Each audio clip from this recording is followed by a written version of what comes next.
Kayindo Otafiire avuddeyo n'obukambwe n'asambajja ebimwogerwako ku bigambibwa ekizimbe ekiri mu Nansana ekigezaako okubaako enderembe avuddeyo n'abyesambajja n'abyewakana.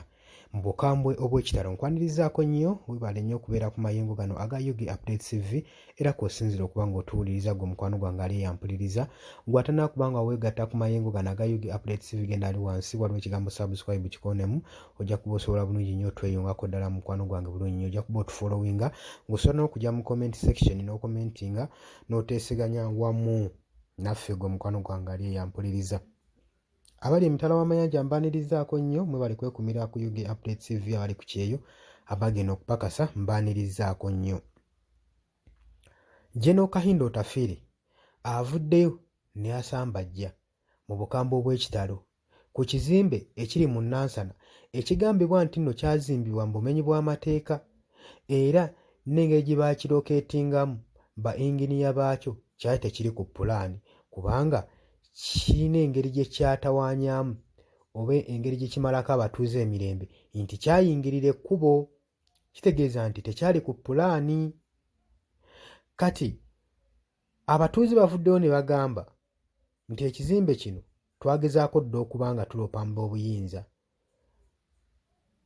b'obuyinza naddala mu bano aba local councils tebaatuyamba okuggyako okuvaayo okututiisatiisa otutaalekera okusonga mu kizimbe kino lunwe olw'okuba mbu kigambibwa nti ekizimbe kino kya General Kayindo Otafiire.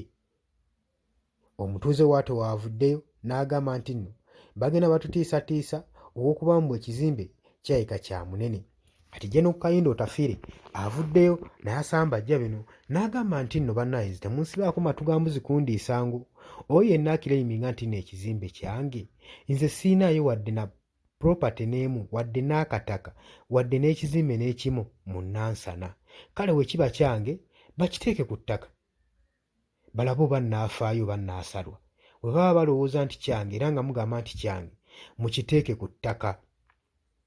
Bino nno abyogeredde ku interview badde mukoleddwako mu kasimu gwe mukwano gwange ali eyampuliriza n'agamba nti nno bantu bangi nnyo bagenda kuva bavaayo mu ngeri ng'eno ne bawaayiriza ne batusibako ebintu.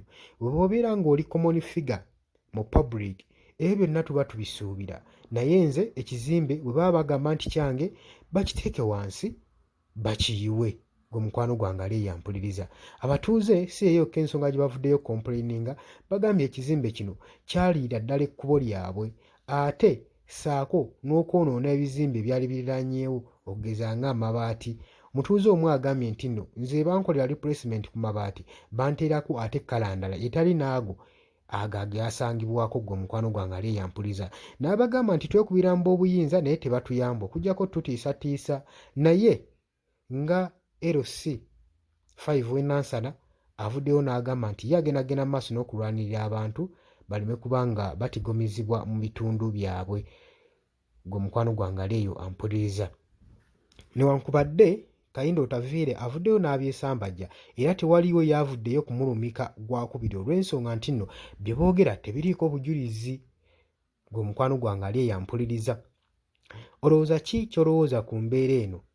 Kubanga bulijjo tukimanyi bulungi ebizimbe bizimbibwa abanene ne babiteeka eyo ne babyeggyako omukono ne babiteeka mannya g'abantu abalala. Gw'olowooza abatuuze bandibadde bakera bukeezi ku makya ne bawaayiriza Kayindo Otafiire nti ye nannyini kizimbe ekyo oba bamusibako matu ga mbuzi kumuliisa ngu? Jangu mu comment section, jangu okomentinge, jangu olayikinge. Ye waaki bwe kiba nga baakirabye dda nti nno baakiteekamu mu bumenyi bw'amateeka nga tekinnagenda wala waaki baba tebakiteeka ku ttaka nga bwe bazze basuula ebizimbe by'abantu ebiri mu ntobazi ku mukwano gwange ali eyampuliriza. Bazze ne boonoona properties nnyingi ez'abantu nga bateebereza mbu ziri mu ntobazi. Kati kino kibalemeddewa waaki basooka kwebuuza nnyo waaki baali so concerned n'osooka okwagala okumanya waaki bino eby'abantu ba bugi babisuula tebasoboka kufaayo kumanya tusuula bizimbe bino naye bannannyini byo tubeebuuzizzaako tugenda bakola tutya. jangu mu comment section gwagala otweyungako genda ali wansi waliwo ekigambo subscribe kikoneko ojja kuba nga otweyungako ddala bulungi nnyo gwe mukwano gwange ali eyampuliriza. Mbaagala nnyo era mwebale kwekumira ku mayengo gano aga Yugi Update TV, mmwe abalayikinga ne musharinga nammwe mbaagala nnyo mwebale kwekumira ku mayengo gano. Mbaagala nnyo, mweraba.